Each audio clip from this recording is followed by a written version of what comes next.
When we encountered our first instance of like obvious racism, it was so surprising to me. Like I thought I was in a movie or like on walking on the Franklin Avenue train station. We were going to the post office together. We were just walking down the street in Greenwich. The one time on the plane, the kids just like kept turning around and just staring at us. You could definitely get the feeling that guys were like, what are you doing with this beautiful woman? That white boy is with that black girl? We like just closely passed by this guy and he yelled something at her. She looked at me and she goes, is this your boyfriend? The guy completely ignores Conrad and then zeroes in on me and says, ma'am, let me check your bag. And I'm dressed business casual. She looks like so disgusted. She's like, oh, that's wrong. That's so wrong.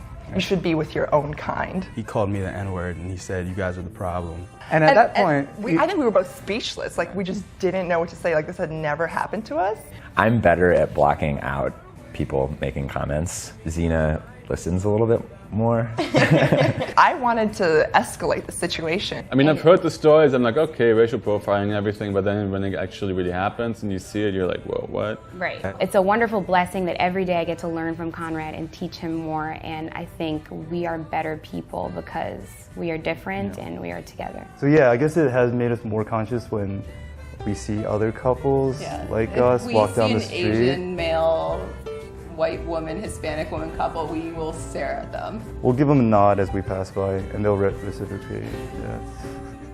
Hey everybody, it is Matt Aguito here tonight for a special civil conversations. So tonight I am super excited about this conversation, primarily because it is heavily focused on interracial marriage.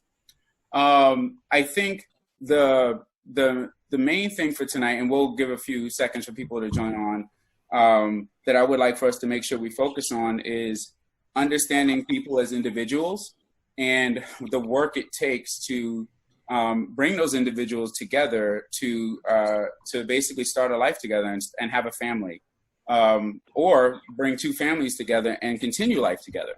And so tonight I have a couple of very special guests, friends, people we've known for a couple years, all the way up to 13 years. So I am super excited. So if you guys give me 1 second, I'm going to pull up, as everyone knows that's watching me, I typically try to pull up the live stream so I can make sure I'm watching any comments. Feel free to comment for those that are watching the show. Feel free to ask any questions. Later on towards the end of the program, maybe around 7:45-ish, we'll start taking some questions.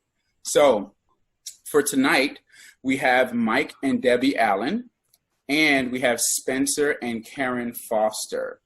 So I would like for you guys to take a moment to introduce yourselves first individually, and then we'll go into the conversation for tonight. So I would like to start with you, Debbie.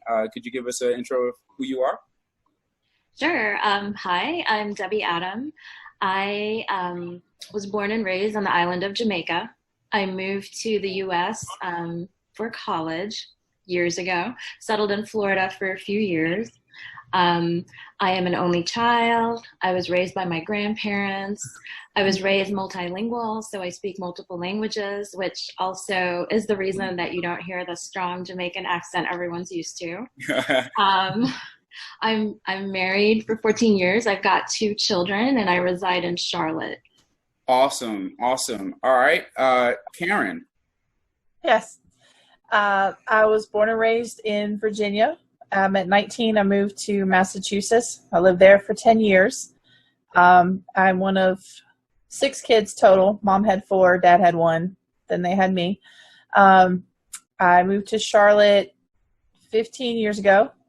And I have, had 2 daughters. I was a single mom for a long time. And I currently am self-employed. Awesome. Appreciate you sharing that. Mike? Hey everybody, Mike Adam. I've been in Charlotte now for, are we here 13 years now? Prior to that, we were in South Florida together, and I moved there for college. So I'm working my way backwards. My parents are in Jacksonville, Florida, which we moved there when I was about 12, and prior to that, living in a suburb of Chicago, so Hazel Crest, Chicago. I have three siblings, and we have 2 kids, and just looking forward to the next part of this conversation. Of course, do that so we can get into it and dig in. And Spencer. Hi, I'm Spencer Foster. I'm the oldest of 4 boys. I'm a military brat. I was born in Spain. I've lived dozens of places. Have 2 daughters before getting married. Have had over 100 jobs. Just a little note. I'm a master of nothing and a jack of all trades. So there you go. No, it's all good, man. It's all good. I appreciate you guys going into that. So part of the reason why I wanted to do this conversation, and I thank you guys for your description or intro, is because a lot of the race and social justice tension that's going on in the U.S. is pretty heavy right now, and I feel like it's been going on forever. At least all my life. And I think there's a perspective around interracial marriages that I really wanted to get into. Speaking for myself, I never really viewed myself as somebody who was, I'm married obviously, and I never viewed myself as someone who's like interracial, but I definitely knew that my wife and I brought together 2 cultures.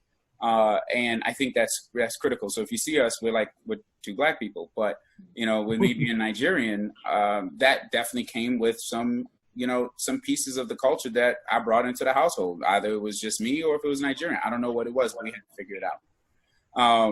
But in the U.S., the funny thing about it is there were laws that existed 53 years ago, up to 53 years ago, that basically said that these 2 couples could not be married.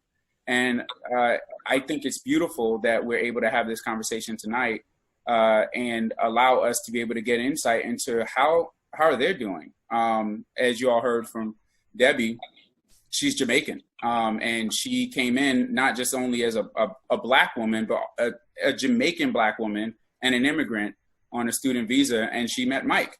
And you have Karen, go Patriots, and coming together with Spencer, and they're a blended family, and that has its weight as well. So. If you guys don't mind, I'm going to start with the Adam family. If you guys don't mind, can y'all tell us a little bit of how you guys met? Sure. Sure. We actually were coworkers. We worked at one of the local newspapers in South Florida on the marketing team. He's a designer. I'm in marketing. So we teamed up a lot on projects, and I think we met back in 2000. 2000. Our desks were maybe 1 desk between us. And I think we did a birthday routine, and her birthday is before mine. So you plan the next person's party. So she actually had to plan my birthday party that first year. Yeah, that's how we kind of became friends. Oh, wow. Did you draw her anything? I mean, you were a designer. No, the other way. She did my birthday party. Yeah, I didn't have to do hers. I got out of that. My birthday's October, and his is November, about 10 days apart. So I got to plan his birthday. Yeah. Got you. Okay. Yeah, so my first year on the job, she actually somehow convinced my mom to send baby pictures for my birthday, and we had just met. Wow, that's pretty cool. That's pretty cool. When did you start developing an interest? Like, who was first? I don't know if you would call me first. Would you say me first? Yeah, because I have no clue. Yeah. Yeah, it was actually, we were friends for a few years because we were working close together. So we were friends for a few years before we started spending time outside of the office together. So it's probably 2 or 3 years. And then we started hanging out as friends with other groups. And at some point in time, I realized I was, best description was getting jealous of other people spending time with her. It's like, oh, that way. So. Yeah. Meanwhile, I was clueless, but very excited to hang out with her. That's funny. Yeah, I mean, I guess that's a sign of like, hey, you really like her. He's like, where are you going? That's awesome. So to slide over to the Foster family, how did you guys meet? So we actually met online. We met on Plenty of Fish. Don't do I'm sorry, I'm not going to plug it. For those watching, don't do that. But we met on Plenty of Fish. it was one of those love at first message type deal. Like we dated for 3 months. We dated for 3 months and then got married, and it was one of those things where we knew that this was the direction that we wanted to go into, and you know, God had put us together, and so we did this thing, and we're here. we're here. It was awesome. It's been a test, and so here we are in love. Is that the story?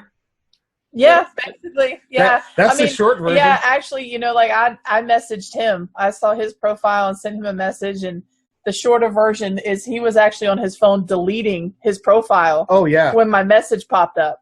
And then he was like, he says he's kind of like, oh, wait a minute, let me look at this a little more. Yeah. And yeah. I was on there for 30 days and had enough. And as I was deleting it, her message came up and said that she wanted to go out. Oh, that's not. That's not what I said. She said, It was meant to be. And so after I answered her, it was about a week later, and I said we should go out on a date because I don't want to be catfished, because I felt like it was too good to be true. And we went out on a date, and ever since then it's been her all day long. Nice. I like that. So when you guys got together, and this is a toss-up, right? So whichever family wants to answer this question first, whichever couple. When you got together, you know, and as your relationship got started, you know, what were the initial challenges, right? I mean, it's, you know, obviously you liked each other, so I don't think there's a challenge in regards to knowing that you like each other. But were there any initial challenges in regards to the cultural differences that you may have? As you know, when it came to this, you know, obviously we can bring race into this, but just in general, like, were there any challenges? Who wants to answer that one first? This is initial. When you guys started. Well, I would say initially for us, because my relationships weren't as serious as this one was, to start off with, and with the fact that we both have children, or I had children, and didn't want to bring them into a bad relationship as far as drag them through it because they were older. And I was in the middle of a custody battle at the time that I met Karen. So it was a struggle to really just be honest and open and tell her about what I was going through with Rachel, and she got involved in it and was really supportive throughout that. And so being in the system, I mean, that's even part of it, being in the system as a Black man, trying to get an interracial daughter in the South and getting sole custody. It was a lot, and I know it was a lot for her during that part. Mm-hmm. And then there were some other racial issues in my family that was a problem.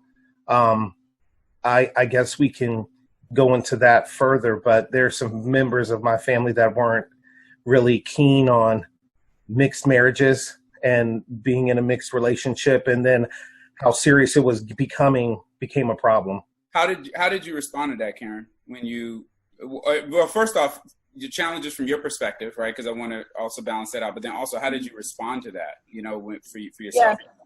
Yeah.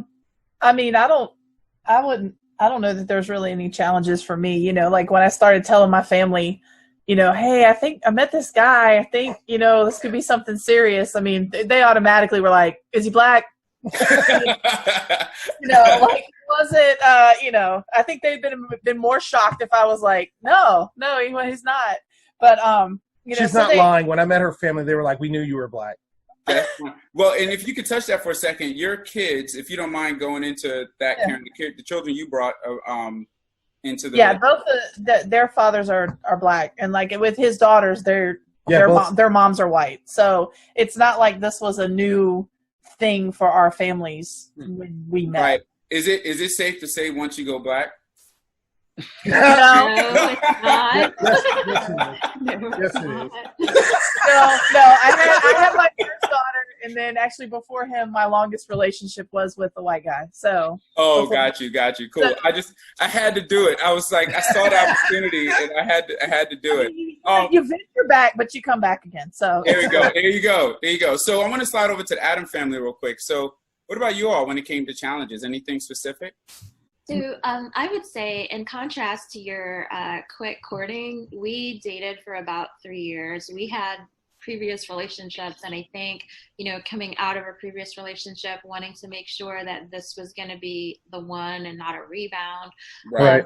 Typical relationship struggles, but coming from Jamaica, our motto is "out of many, one people." Right. I grew up with every single ethnicity across the board in my elementary school, in my high school. I never grew up identifying myself as anything other than Jamaican, and neither did my friends. You could be Asian, Indian, white, Jewish, anything. So we had more of a national identity, not a racialized identity. So coming here for college, my first semester was about the first time. I think the first time it hit me in the face was when I was kind of interested in sororities, and I was going through college, and they were like, "Hey, are you going to sign up for, I think, the Zetas?" I'm like, well, I was going to look at every sorority, and they're like, well, that's the black sorority on campus. And I thought, wow, I mean, everyone puts everyone in a box here. And so over time, I mean, I've been here in the US about 2/3 of my life now. I've had to learn all of the nuances of what being black in America was all about. I didn't have the experience of Jim Crow, neither did my parents or grandparents. So it's been a slow realization that even though I look, just like an African American, because I was raised in another country, I come with different pre-programmed ideals of who I am and how I approach the world.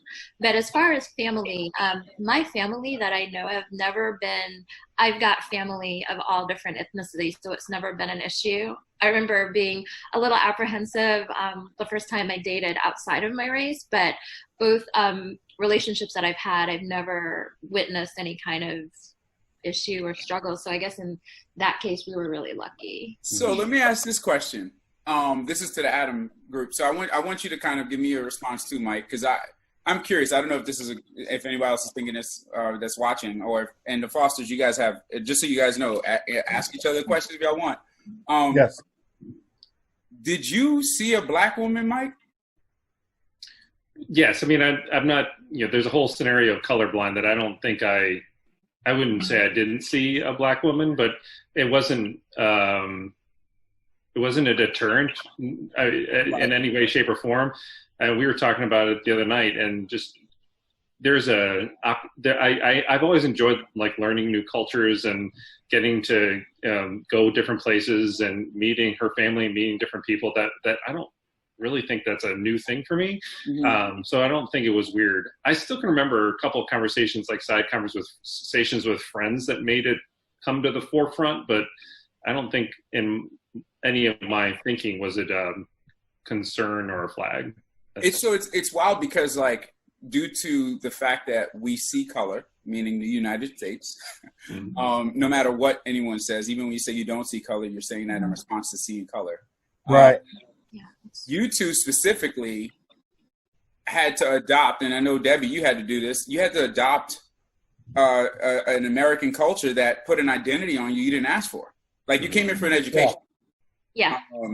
And you immediately got put right into a box, like you said earlier, as a black woman, which you are a black woman. That doesn't change anything. Absolutely. But you are also whole Jamaican, right? Right. I identify as Caribbean. Exactly. There you go. And so for you, Mike, when you, the way you just described that, I thought was awesome. Was as you got to know Debbie as a person, and then of course identifying as a Jamaican, right? Like that's who she is. She's from Jamaica, Caribbean. Did the American way of looking at race start seeping in? Like you kind of said that already. People brought that to the forefront. But did that stop you guys from learning about each other at all, or not stop, but just was it challenging at all? So let's make sure at the beginning. I don't think at all. I can't think of it coming up much in any way, shape, or form at all. And maybe it's also that time period in the world where it was calmer. I think as things happen, we have more conversations about it in the world, you know, so like some more conversations happen and topics came up because, you know, current events or something versus at that time, her and I, if that makes sense. I will say that living in South Florida, which is a giant melting pot, also had a lot to do with the fact that we didn't initially run into any of those issues. Moving to the Carolinas, though, I mean, after I had my firstborn, when he was a baby, he was very much his father's skin tone. So whenever I take him out, I get that unfortunate babysitter question or nanny question. And so little things like that where, you know, I don't think our dating life, we had any kind of issues, but once we started having kids, we started getting some rude, inquisitive, and, you know, somewhat off-putting comments. I mean, you know, nothing too vile, but still, I mean, we had to deal with stuff. It wasn't overt, but it was basically microaggressions. Oh, it was overt. It was just not bordering on vile, which is good. Okay, got you. But it's definitely microaggressions from that perspective, right? Just little comments. Okay. Yeah, we've definitely experienced the aggressions too. Like when we go to Barris Hammond concerts, we That's my favorite. I love some Barris Hammond. Well, it was amazing because just to add to that or just touch on that, we actually was blessed from a friend who let us get front stage at the Barris Hammond concert. We got to go in through the stage door. Wow. We go in, we go past the lights, and when we're standing up front, I see my wife standing there dancing, and it's a yogurt covered raisin and a sea of black people. And I'm the Barris fan. And I'm not. He met Barris because I love Barris. You know what I mean? So you kind of so cool. We're there for like the opposite. Like, oh, he's bringing his girl along. It's like, no, I'm dragging him. And then, but what was really funny was you could see some of this stain on some of the people's faces. And I asked her even there, I was like, do you see this? Like, do you feel this? Do you understand how this is going on? And she was like, no, I'm here to see Barris. I'm not here to see them. And I was really proud of her for that. And it's just a crazy thing with what you were saying. Like, we can't go to a concert sometimes and just enjoy the music that everybody else enjoys. Like, it's not even about color. We're here to hear music, and the people have an issue with who I'm married to and who she's married to. That's great. Was it almost like a, you know, well, you kind of said it, you know, why is she here, right, kind of thing, or you know, and did you feel like we were asked that? Did you feel like you had to? Well, I guess when you checked in on her, you kind of felt like you had to protect her, basically. I always feel like that because I'm her husband, but it was a matter of you don't even know who she is to be upset that she's here to hear Barris Hammond. Like, this is my wife. I'm not seeing a white woman. I'm seeing my wife. You're seeing a white woman who's enjoying the same music that you do. Like, what is that? How is this a problem? Like, how is this turned into a racial issue at a concert where we're all supposed to have a good time? I will say that if you were in Jamaica, no one would have batted an eye because there are white Jamaicans, there are black Jamaicans. They invariably get married.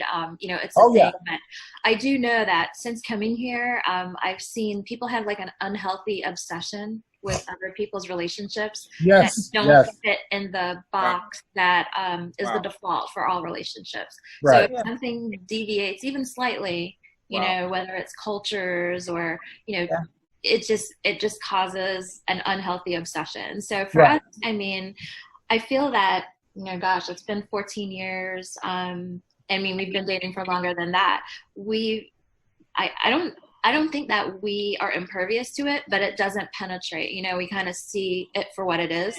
You know, there's a lot of people with a lot of baggage, and, you know, this country is notorious for perpetuating the baggage. We just choose not to engage with the baggage. I like how you said unhealthy. How did you basically unhealthy relationship with relationships, or unhealthy unhealthy obsession with relationships that don't fit in their default? Right, exactly. Yeah, I find that amazing. I think you know, when I was doing a lot of this research on the history of, you know, the U.S. when it comes to interracial marriages, one of the things that comes up, like if I close my eyes, right, and I like on one of my calls, I said, if I close my eyes and I picture a wealthy individual, old wealthy individual, close my eyes, most of us are going to visualize a white guy, right? Right. I believe that. Right, but then when we visualize an interracial relationship, we close our eyes, we visualize black and white. Right. And the country is way more diverse than that. I mean, I have friends that are white and Asians are married, Hispanic and black, Hispanic. I mean, the list goes on and on because of the way this nation is. But I find it interesting from your perspective as you came here from Jamaica and you're like, come on, guys, like, can we just be married and move on? Like, this is not. Right. Yeah. Well, the thing about it, it's one thing to be free or liberated in your mind, but there's just still so much out there in the systems and the media. So you're still fighting that outside battle, even though inside you're liberated. I mean, we have an intentionally diverse circle of friends, and my kids also have a diverse circle of friends, and it's not just ethnicity, it's walks of life, religion, I mean, you name it, every diverse dimension, because I feel like it's important to arm my kids with the truth and all of the things that will come against them. They'll be able to kind of refute it with facts, because there's just been too much out there that's been coming against just unions. I mean, we're two souls who love each other. What else is there to know? Yeah, Right. I think the when you, this is just a thought that came to my mind as you were talking, like maybe because we're so young in just removing the barriers, right? So you think about a lot of nations, you just exist, right? And you just kind of, people just, and I don't know, I'm speaking out of probably ignorance here, but you just exist. You guys just get married, people get together, blah, blah, blah, blah, blah. In the US, 53 years ago, 14 years older than me, within 10 years older than you guys, the law got put in place to abolish the ban of this. Right. That's very new. So maybe to add to that, South Carolina only made that legal in 2000. Think about that. Sorry, Alabama. South Carolina was a little bit before Alabama, but Alabama only upheld that law in the year 2000. So I was in college while it was still not legal, and I had friends who couldn't go to prom together as multi-ethnic people because their university wouldn't allow it while I was in college. So is the obsession awkwardly warranted? Like, meaning, I'm not making an excuse for it by any means, but I mean, what you just said is pretty groundbreaking, right? You're talking 20 years ago. Yeah. Yeah. But that you, like you just said, because America is one of the youngest countries on the face of the planet. So a lot of the stuff that other countries have already overcame with the idea of different skin color being involved in dating, America is just now getting up to the point of where they understand that shouldn't be even thought of. Like, that shouldn't be part of the conversation of what color each person is versus their character. I mean, and that's it. I mean, just like you just said, for us to be in the year 2000, for this whole country with everything that's going on. I mean, the internet has been around longer than we can be segregated. I mean, desegregated in America. Like, that's crazy. That is crazy. Like, So, I'm sorry, Debbie, were you about to say something? I was going to say, and I will say that there's some things that are definitely endemic to the USA. It's a very individualistic country. Yes. I've traveled to lots of different countries where they're all about the collective, for the greater good, for the good of the community. But with the US, it's me, my rights. I'm a self-made person. It's, it's all about the individual. So I can definitely see where there would be challenges here, because there's not like, let me think about the greater good. There's I'm doing it my way. It's just a totally different thing. And for us, I mean, I know that I'm particularly intentional about taking my kids to other countries. There's people who never want to do that because this to them is the best, the pinnacle of everything good and thing there is. Right. But for me, it's like, this is just one singular story, and there is power in hearing all the stories. And I would never want to deprive my children of hearing all the stories and then choosing which story they want to ally themselves to. I love that. I love that. I think, part of why I'm even doing civil conversations. I mean, I feel like my head's cut off. Hold on, here we go. Part of even why I'm doing civil conversations, it was sparked obviously from an African American standpoint. Let's be real for a second. It's a problem, right? But being, I'm going to say this hundreds of times, probably going on for years, being a Nigerian kid, I also know we have just an overall like ignorance to international and nationalities and cultures and things like that are just bigger than just black and white. What you're saying about educating the kids, and this is a good bridge to this next point where I want to go into with children, educating kids and exposing them is huge because it allows us to view this world a whole lot bigger and more, and in some cases more complex, right? And more to respect and more to honor, when you become more educated, then it's just a black and white thing. All right. So that's huge. So when it comes to kids, I don't know. I'm looking at Mike. I don't know. It's like, I guess his face looked like he was just like perking up for that. Mike, Mike or Debbie, if you guys want to speak to this first, and we'll go over to the Fosters. How have your kids been? And how are you guys prepping your kids? And your kids are younger than the Fosters' children, I believe. So, what are you, if you don't mind, the kids' ages? Sure, 13 and 9. Yeah. Okay, that's about the same. 13 and 9. So go ahead. How's it been with the kids? It's been, well, in a lot of ways it's been good. And I'll say the more opportunities that we've had to educate them about color. I think when my daughter was in summer camp a few years ago, she came home and told us that the kid counselor said, "I met your parents, you're adopted." Oh, I met your dad. I met your dad, you're adopted. So we actually were lucky enough to know some people to help us articulate what melanin is to her, and we went through a whole chocolate syrup milk experience to kind of show how it works. And just to give it a little context, my son has closer to my husband's skin tone. My daughter has closer to my skin tone. Yeah. So whenever she goes out with Mike, and even when she was an infant and he'd take her out to restaurants, they'd ask him where he adopted his, these beautiful kids.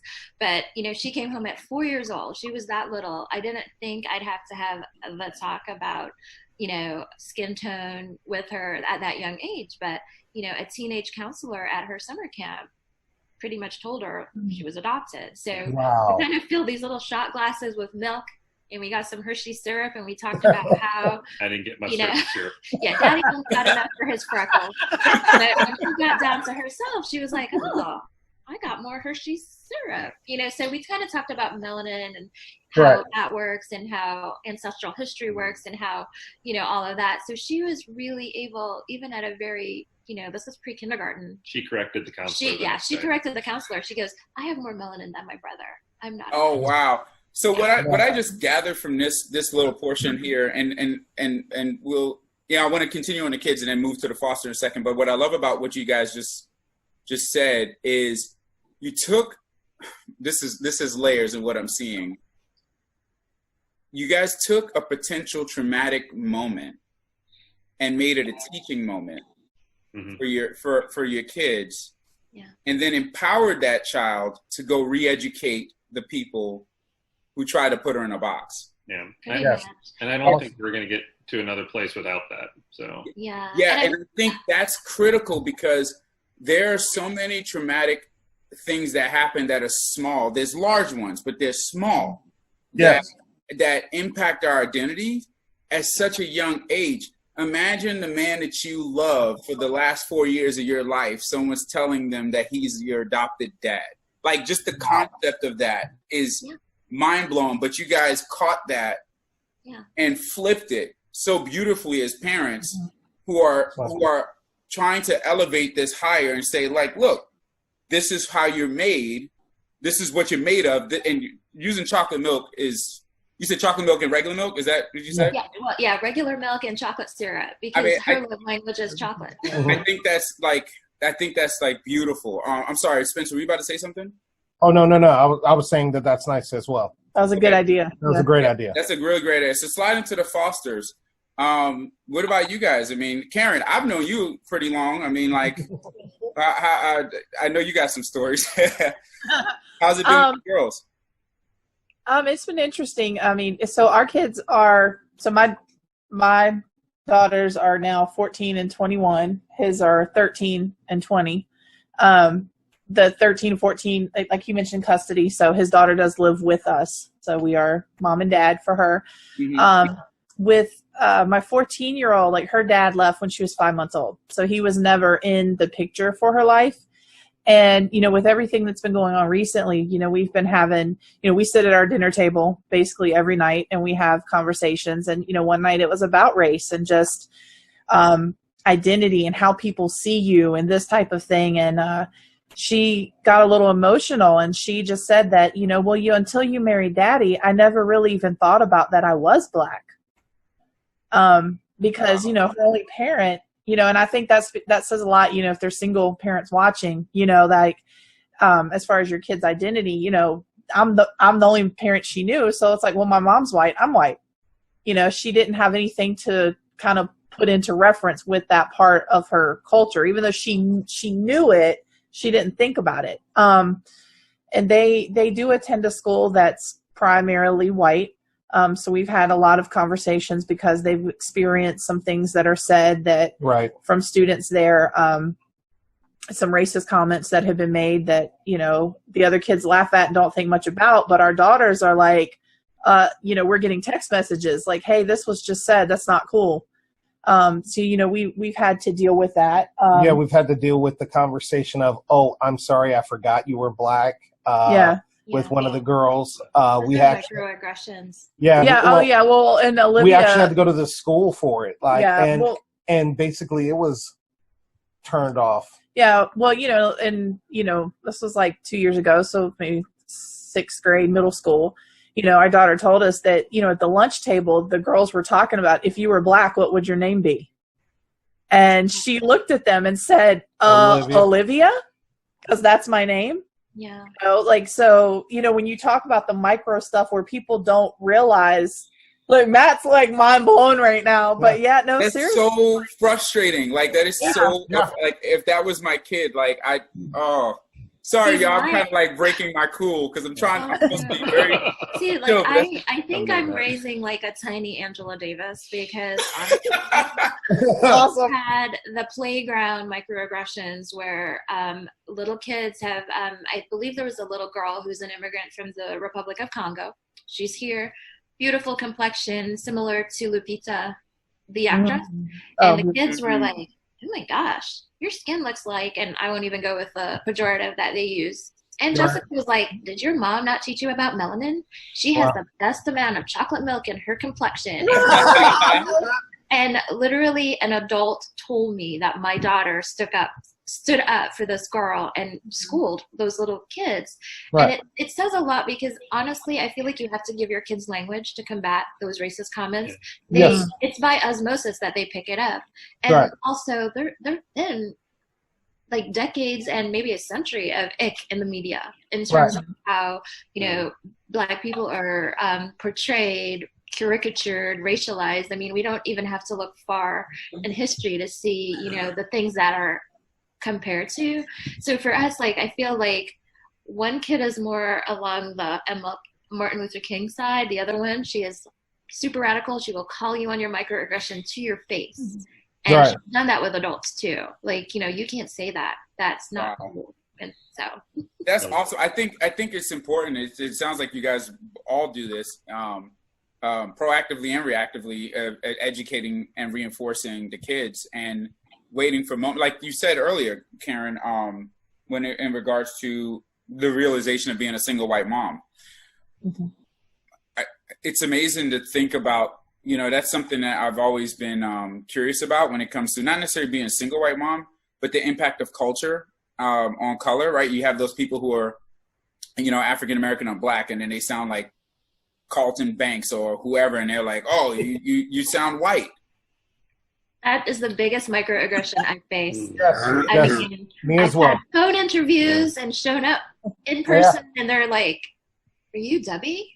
Yes, I am. Yeah, that's it. And I think part of that is, you know, when I think about the culture, some people just, they are who they are. That's it. And it's amazing how much we see color, assume a type, and then act out on that assumption. It's so crazy. It's so crazy how quick we're able to do that. I'm sorry, Spencer, go ahead.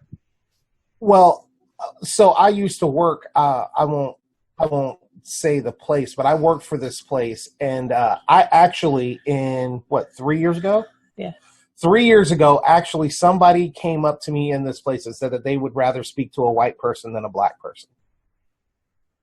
Where I worked, and I was the manager of the place, and I was the only one that could help them. And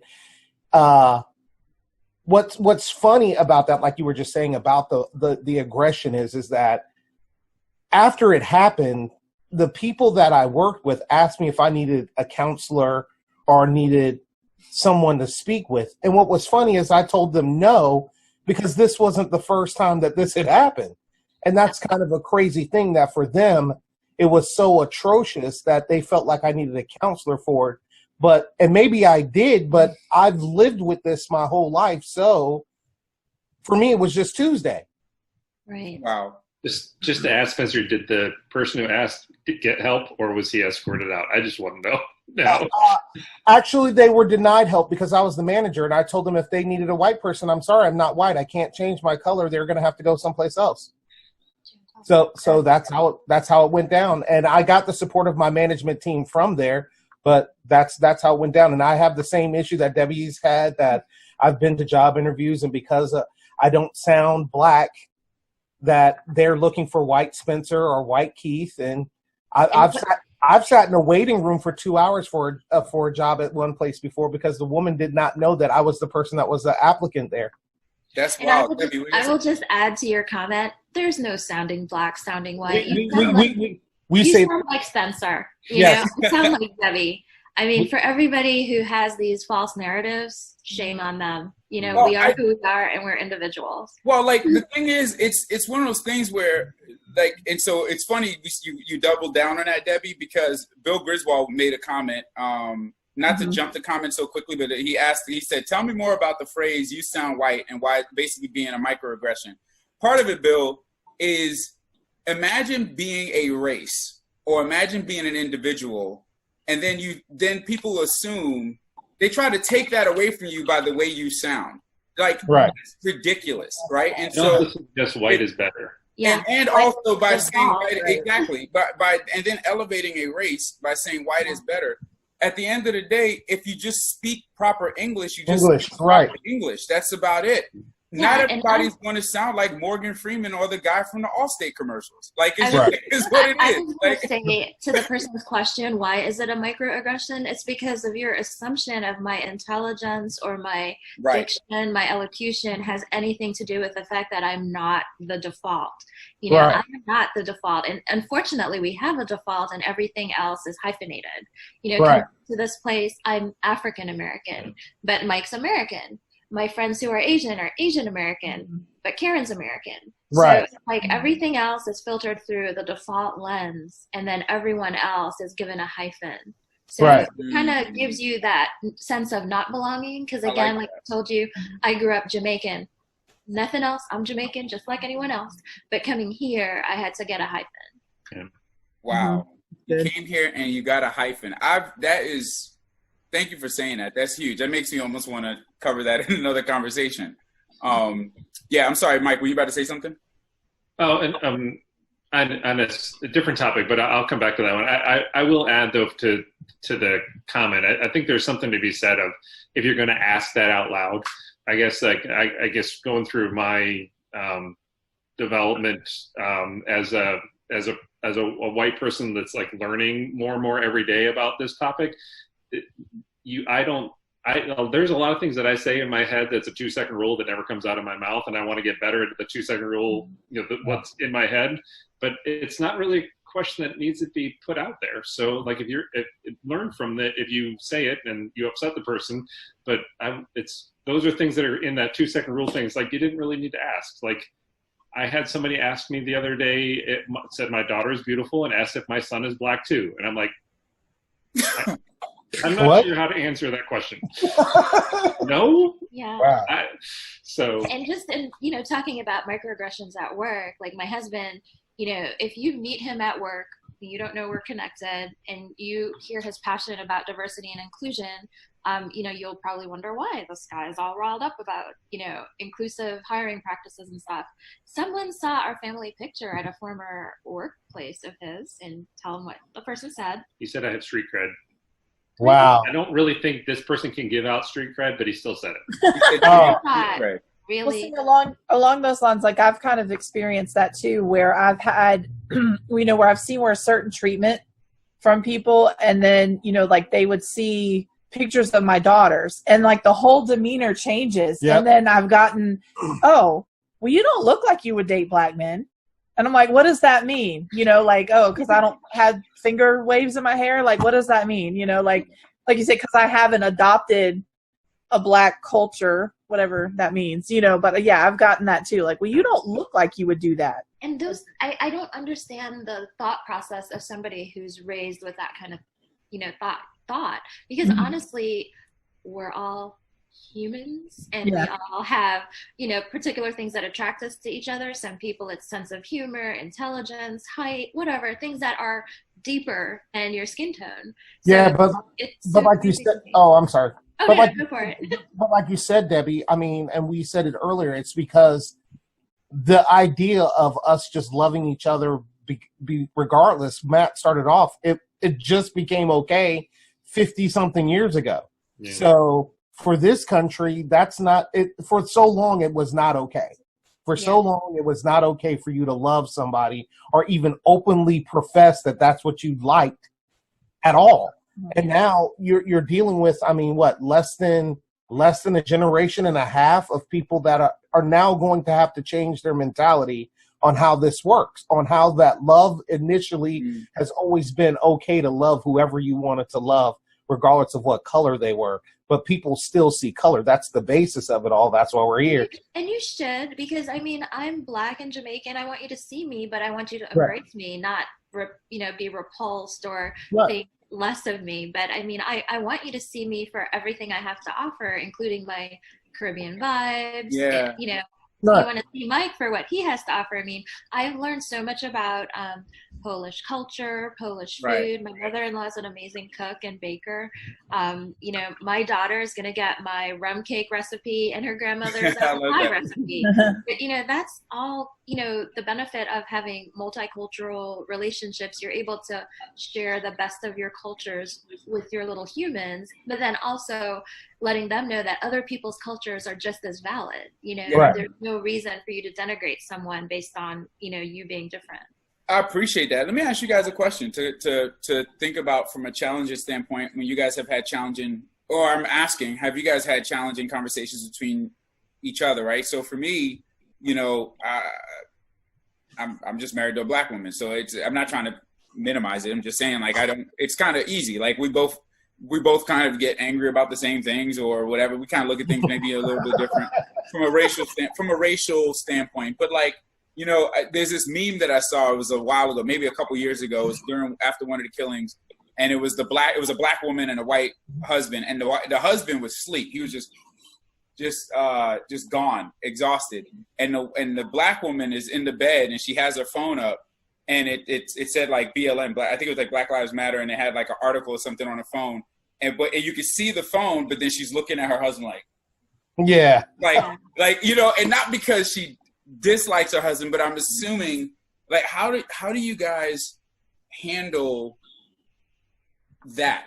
Does that make sense? What I'm trying to Yeah, it totally does. Okay, yes. Cool. Yes. I will say for me, I have a friend. She's local to Charlotte, and she has a nonprofit that deals with anti-racism education, and she has a class going on now that Mike's taking, which I think is awesome. I mean, we've both been huge supporters of her work for years, and for him as a white male who's basically the picture of the default in the US, he's going through this class to learn about, unlearn and learn about some of the ugly truths and the ugly narratives that have brought us here.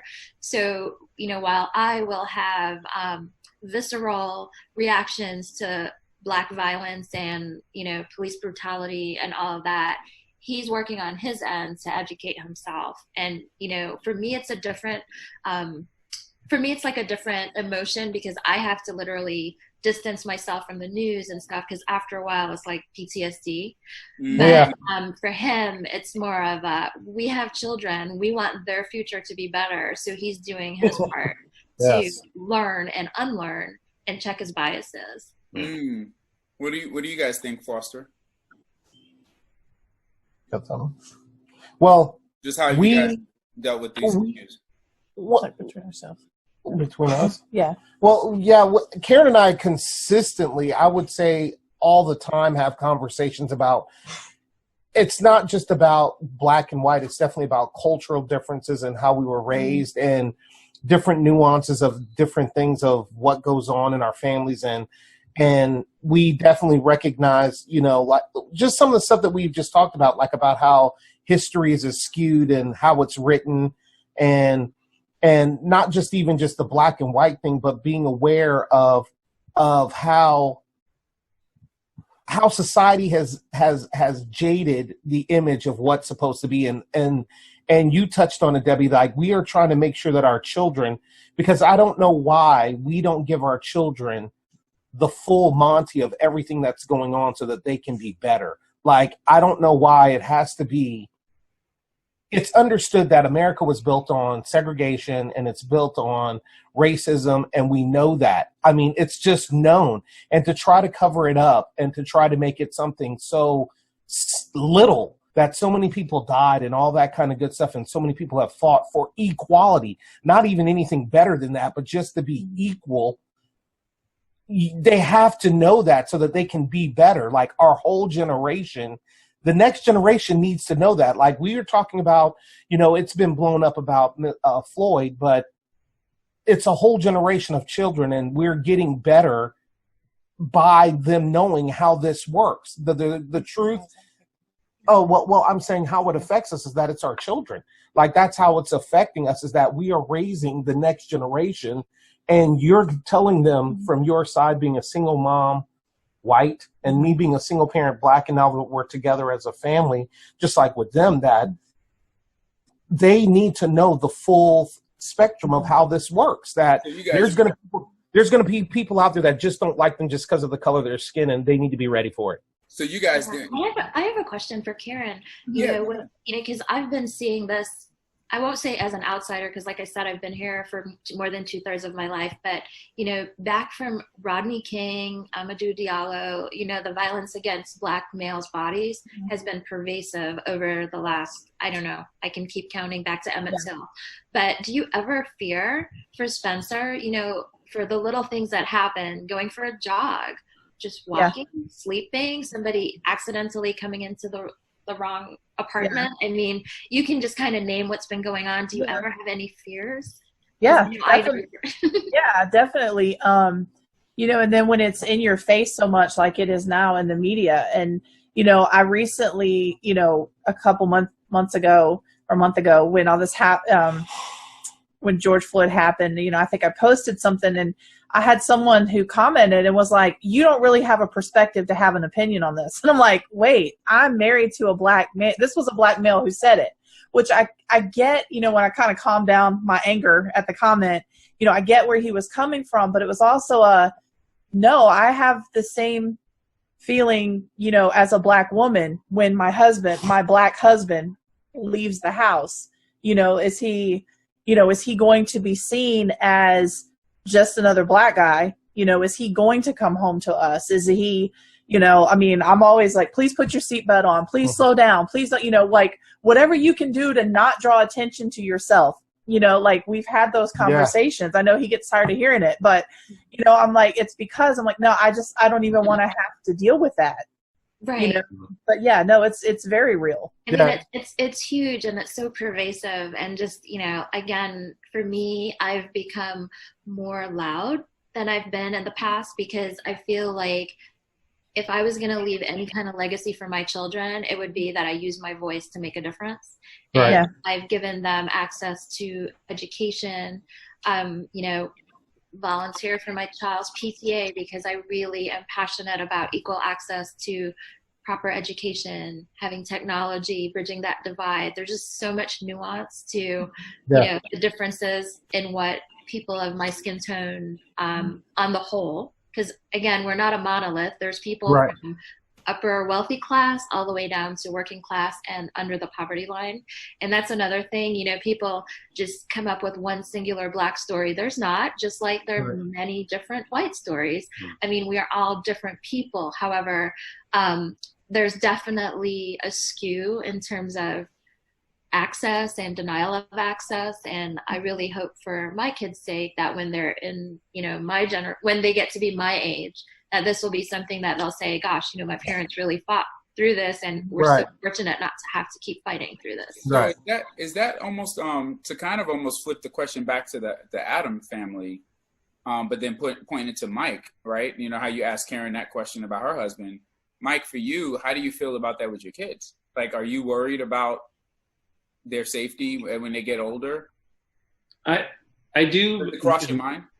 Yeah, it does, but I have to add a little bit of additional to it. My son identifies much closer to the white side, like a white side, and he's much lighter.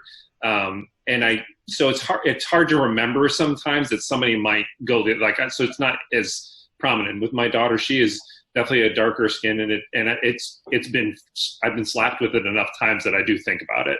But not. It's funny we're talking about. It's like occasionally I might think about it as like, wow, what if somebody did? But it's not as common in me because he's so lighter skinned that it's not always.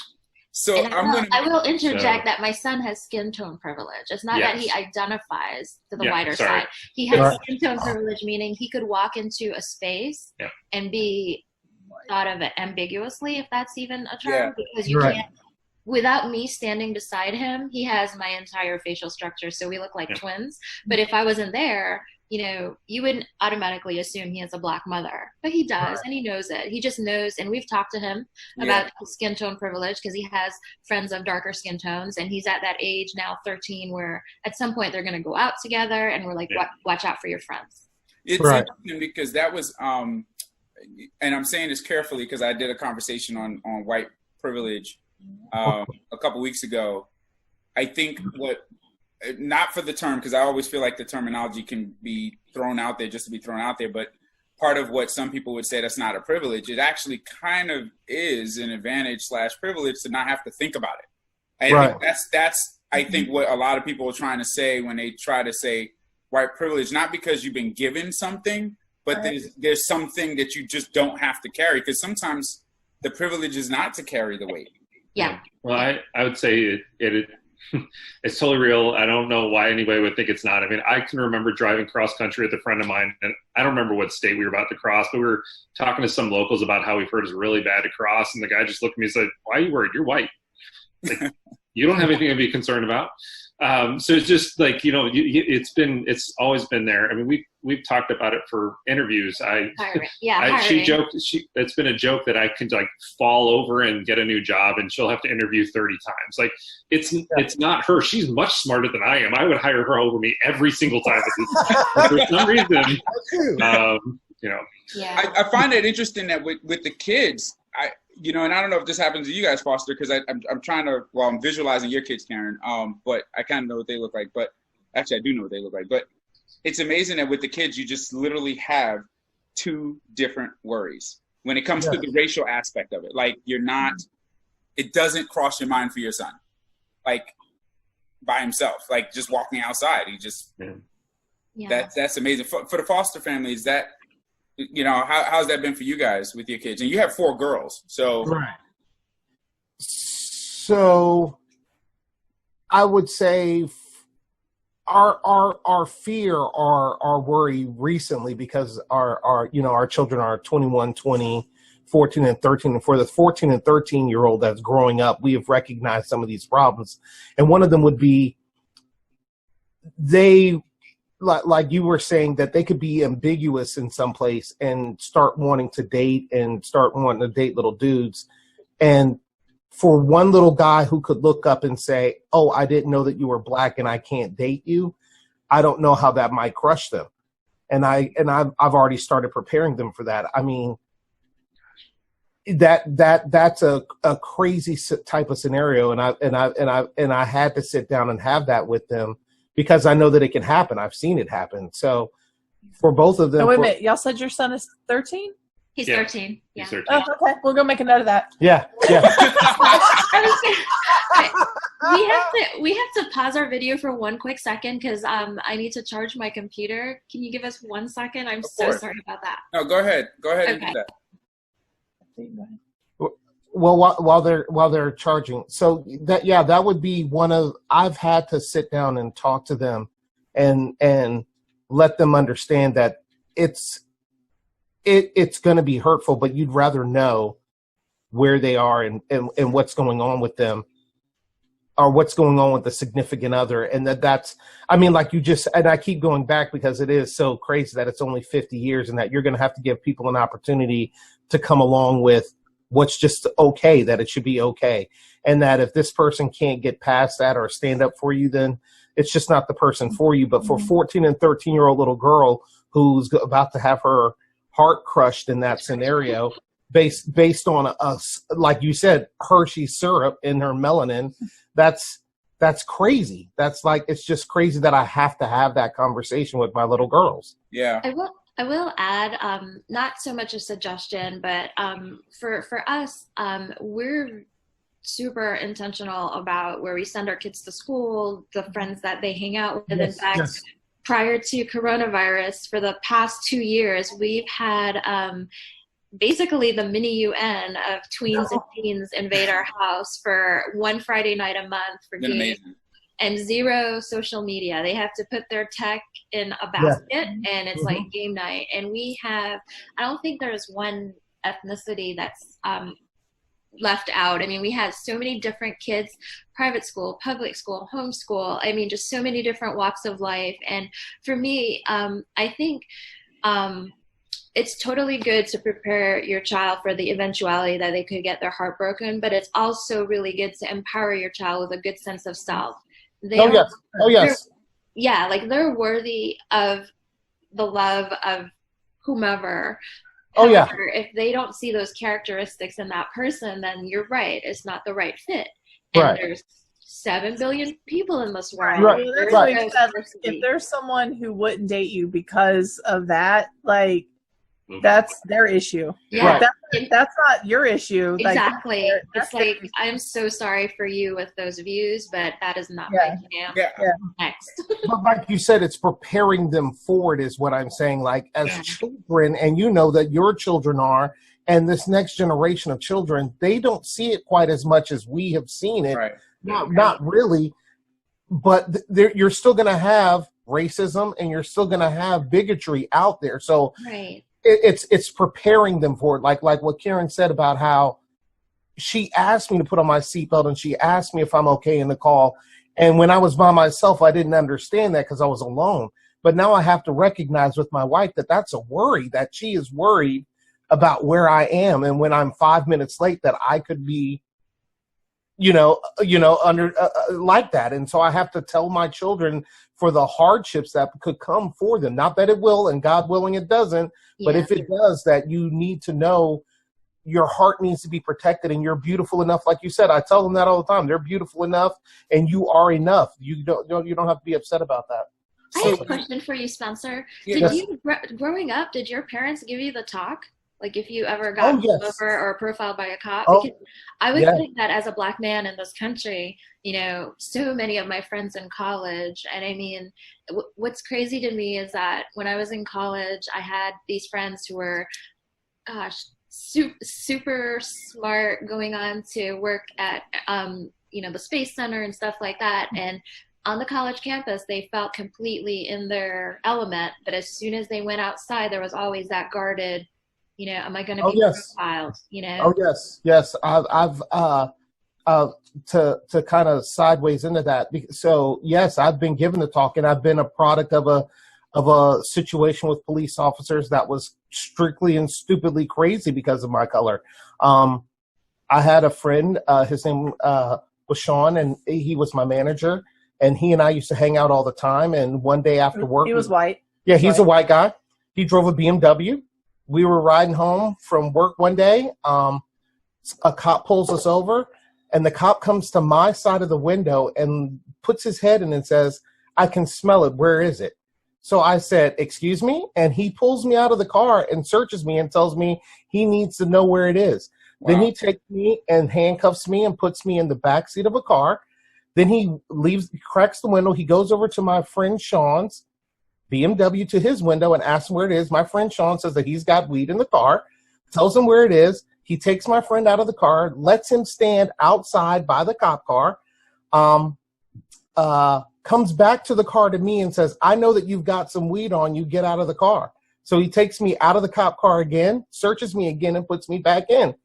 Ultimately winds up taking us both down to jail, where Sean got a PR bond where he was signed out, and I had a $500 secured bond where I had to pay to get out as a passenger in his car of weed that he said that he wanted. So what's interesting about that story, and I'm glad you brought that up, Debbie, about just like the talk, and then, you know, with Spencer going into that story, is that a lot of this drives the parenting, right? These are experiences that people have when it comes to the parenting. And as we get closer to the end here, one of the things I want to ask you all, I didn't plan to ask this, but now I think I should.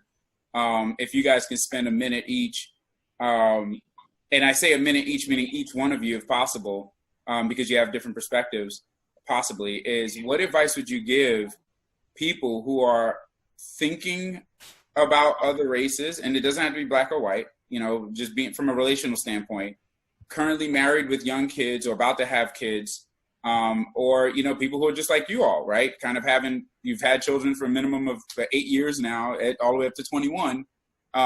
What advice would you guys give if you guys could spend a minute each? I can start.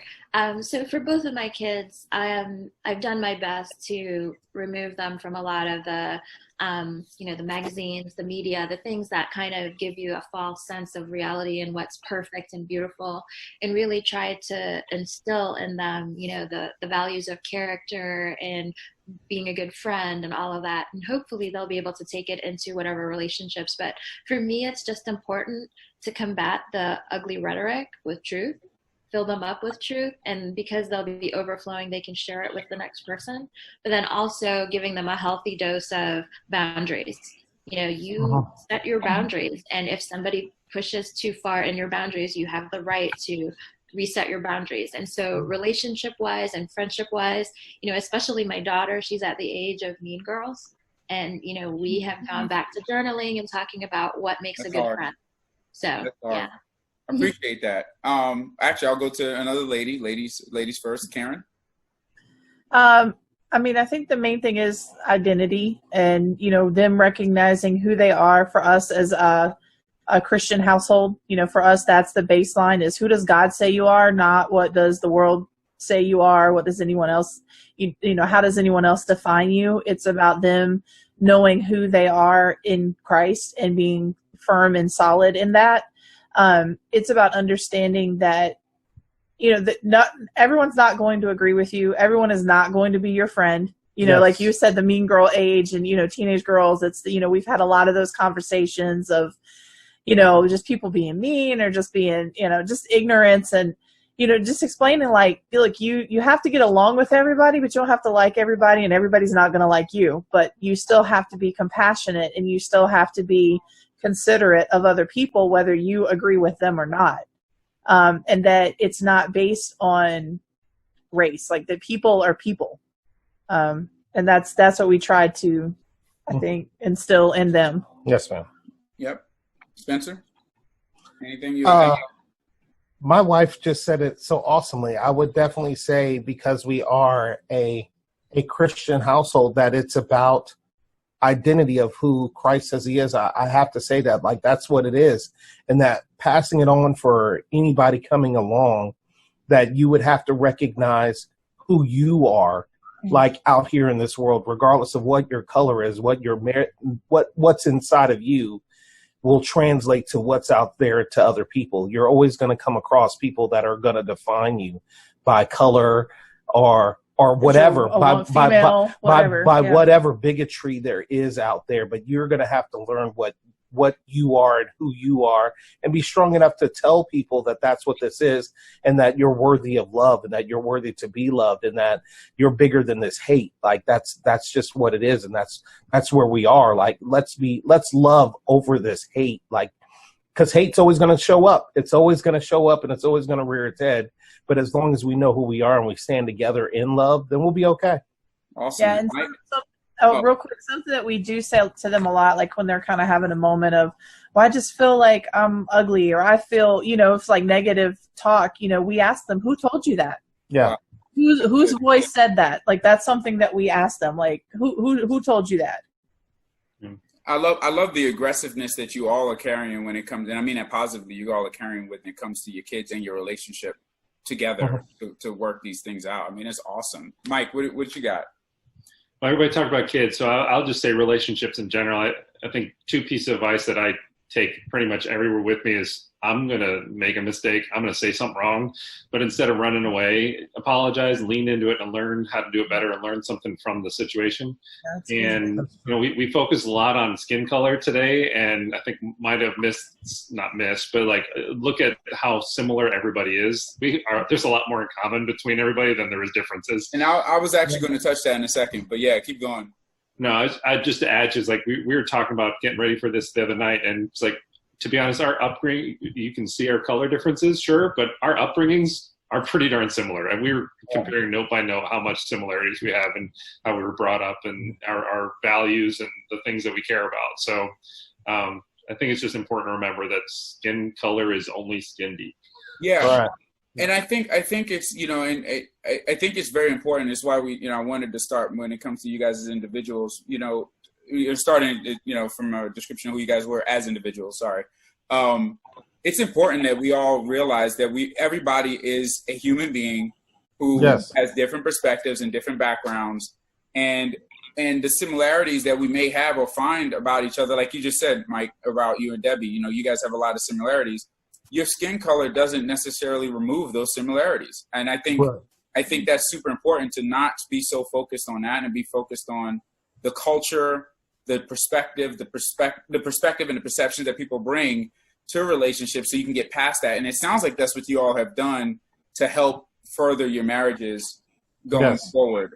If I said that correctly, no matter what's going on. I'm sorry, Spencer, did I cut you off, or no? You're fine. No. I was saying yes. Cool. Well, I don't think there's anything else really here. I know that there were some comments, but we actually I kind of wove in a lot of the comments and questions into the conversations. You guys answered a lot, especially around the kids, marriages, so on and so forth. Oh, I do have a question, Mike. Did you touch your hair when you guys first started getting together? So when we, there's a movie that came out. That's when I found out I wasn't supposed to. Like there was something about you're not supposed to do that. But I don't think there was ever a point in time there was a moment with that. So awesome. In fact, she went natural 3 or 4 years ago. So so we had a lot of talks about the differences. So I learned a lot through that process. So. Awesome.